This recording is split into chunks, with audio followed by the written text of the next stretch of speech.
सात संगत जी प्यार से कहना, धन निरंकार जी। सात संगत जी, दासी आप मान संतों के सामने क्या बोल सकती है। रहमत करो, बख्शिश करो हमें। सात संगत जी, सतगुरु माता जी बार बार यही सिखा रही हैं कि हमें अपने घरों में प्यार से रहना है। हमें अपने घर से ही प्यार की शुरुआत करनी है। यदि हम अपने घरों में प्यार बांट पाएंगे तभी हम बाहर भी अपना प्यार दिखा पाएंगे। प्यारी सात संगत जी, दासी इस साखी के माध्यम से एक साखी रखना चाहेगी। आशा है परवान करना।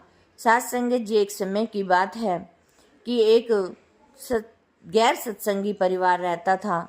सत्संग से जुड़ा हुआ परिवार नहीं था। सात संगत जी, वो बहुत ही अमीर घराने से था।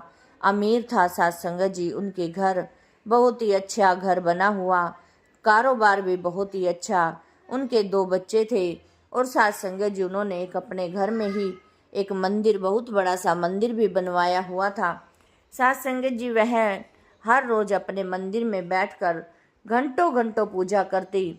लेकिन सात संगत जी, जब घंटे पूजा करने के बाद भी उनके घर में अक्सर लड़ाइयाँ हुआ करती। अक्सर क्या, सात संगत जी, हर रोज की ही लड़ाइयाँ हुआ करती। तो सात संगत जी, वह एक पंडित को भी मानती थी। उसके कहे अनुसार जो भी पंडित कहता वो ही सारा कुछ करती।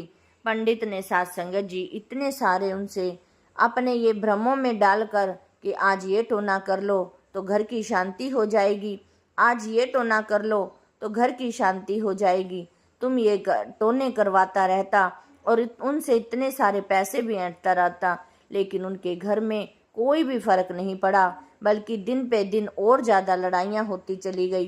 प्यारी सात संगत जी, एक दिन एक उनकी फ्रेंड थी जो कि सात संगत जी सतगुरु से जुड़ी हुई थी, निरंकार से जुड़ी हुई थी। अब प्यारी सात संगत जी, वो बहन जब भी उनसे मिलती तो उनसे वही सवाल करती कि बहन, आपके घर में तो, जो उनकी बहन, वो निरंकारी बहन थी, वो इतनी अमीर भी नहीं थी। उनके घर के हालात पूरे सुरे थे, लेकिन सात संगत जी घर में खुशियां ही खुशियां थी।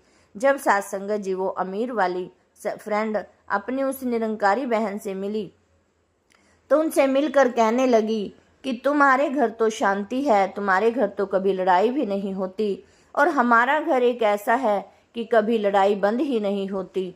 हर समय जब भी सो के उठते हैं तो लड़ाइयाँ शुरू हो जाती हैं, रात को सोते हैं तो लड़ाइयाँ होती हैं। हमारा घर तो एक लड़ाइयों का घर बना हुआ है, पता नहीं कैसे क्या होगा।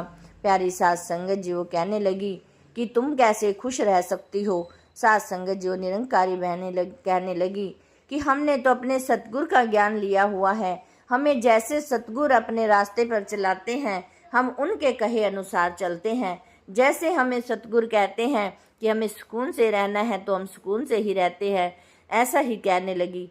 तो प्यारी सात संगत जी, वो जो पंडित को बहन मानती थी, वो कहने लगी, तुम तो एक अंधविश्वास वाले जीवन जी रहे हो। तुम्हारे जीवन में तो एक अंधकार भरा हुआ है। ऐसे भी कोई होता है कि कोई कह दे कि कैसे दिन है तो दिन है, रात है तो रात है, तुम वैसा ही मानने लग जाते हो। प्यारी सात संगत जी, वो कहने लगी कि जब मेरे घर में सुकून है तो मुझे कोई परवाह नहीं। मेरा सतगुरु जिस रास्ते मुझे चला रहा है तो मैं उसी रास्ते ही चलूँगी। प्यारी सात संगत जी, कुछ ही और सात संगत जी इतना कहकर वो दोनों अपने अपने घर चली गई। सात संगत जी, कुछ दिनों के बाद उस निरंकारी बहन ने समागम पर जाना था।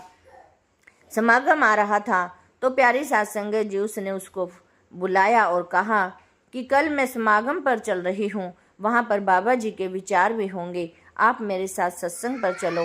प्यारी सात संगत जी, वो कहने लगी कि नहीं नहीं, हम तो ऐसे इनको नहीं मानते। मैं तो उन पंडित जी को मानती हूँ, जो वो जैसा टोना टोटका मुझे बताते हैं मैं वैसा ही करती हूँ।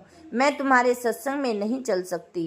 प्यारी सात संगत जी, वो निरंकारी बहन कहने लगी कि आप तो उस दिन मुझे कह रही थी कि अंधकार में पड़े हुए हो, लेकिन अंधकार अंधविश्वास में तो आप जा रहे हो, जो कि ये जादू टोने में लगे हुए हो। जो पंडित तुम्हें जो कुछ कहता है वही करते हो। आओ मेरे साथ एक दिन सत्संग पर चल पड़ो, मैं कल सत्संग जा रही हूँ, आप मेरे साथ जरूर चलना। सात संगत जी, पहले तो वो आना काना करने लगी, फिर उस निरंकारी बहन ने कह दिया कि चलो आप सत्संग ना सुनना, आप घूमने फिरने के माहौल से ही चल पड़ना, आप वहाँ साइड पे बैठ जाना, सत्संग मत सुनना। प्यारी साथ संगत जी वो बहन मान गई और उनके साथ साथ संगत जी सत्संग पर चली गई। जब साथ संगत जी सत्संग पर गए तो वहाँ पर साथ संगत जी किसी महात्मा जी ने बाबा जी से पूछा कि बाबा जी मेरे घर में बहुत सारा क्लेश रहता है और मैं अब इससे क्या कर सकता हूँ, मैं बहुत परेशान हूँ। अब प्यारी साथ संगत जी जब बहन ने वहाँ पर यह सुना कि मैं क्या करूं, और जब उसने सुना कि इसके घर के हिसाब से ही कोई सवाल कर रहा है बाबा जी से, तो वो एकदम उसके कान खड़े हो गए कि ये देखती हूँ कि बाबा जी अब इस प्रश्न का उत्तर क्या देते हैं, उसको क्या कहते हैं।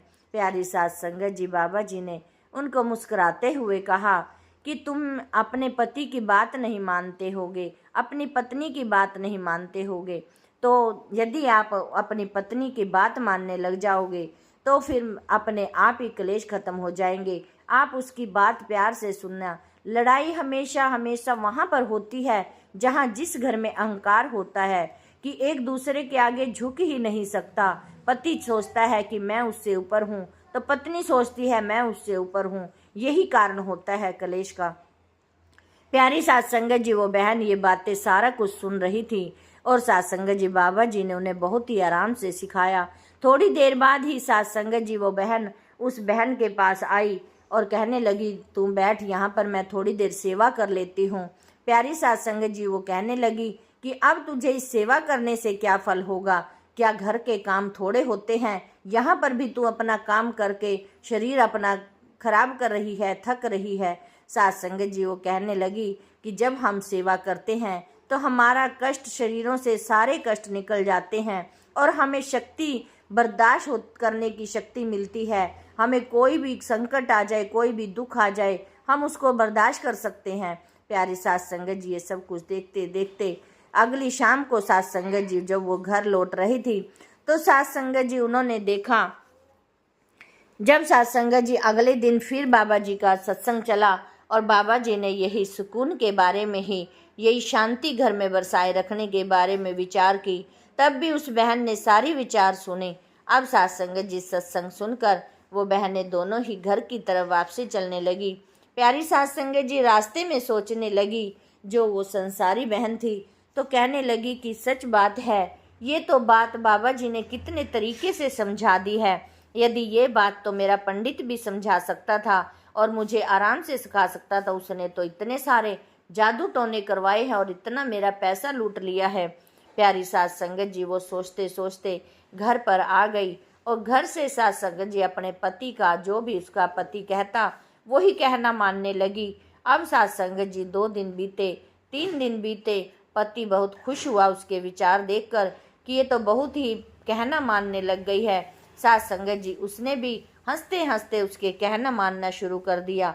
अब प्यारी साथ संगत जी दोनों पति पत्नी बहुत ही खुश हुए और साथ संगत जी उन्होंने जो अपने बच्चों पर भी ध्यान नहीं देते थे, अपने बच्चों पर भी ध्यान देने लगे। प्यारी साथ संगत जी इस जाके से यही शिक्षा मिलती है कि हमें अपने घर में साथ संगत जी अहंकार रूपी नहीं रखना। जहाँ जिस घर में अहंकार है उस घर में साथ संगत जी कभी भी शांति नहीं बन सकती, क्योंकि साथ संगत जी एक दूसरे को अपने अहंकार के कारण नीचा दिखाने की कोशिश करते रहते हैं कि मैंने उससे ज़्यादा पैसा ले रखा है या उसके पास कम है या मेरे पास ज़्यादा है। आओ प्यारी साथ संगत जी, गरीबी अमीरी यहीं पर ही है साथ संगत जी, और ये हमारे कुछ कर्मों का भी लेन देन होता है। लेकिन साथ संगत जी हमें अपने मन का अहंकार दूर करना है।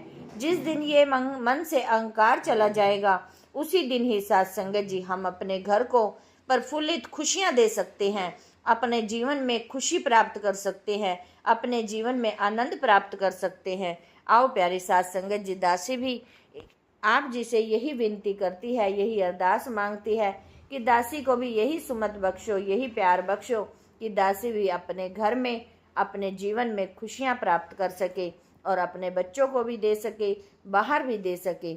यही साथ संगत जी दासी की अरदास है, विनती है।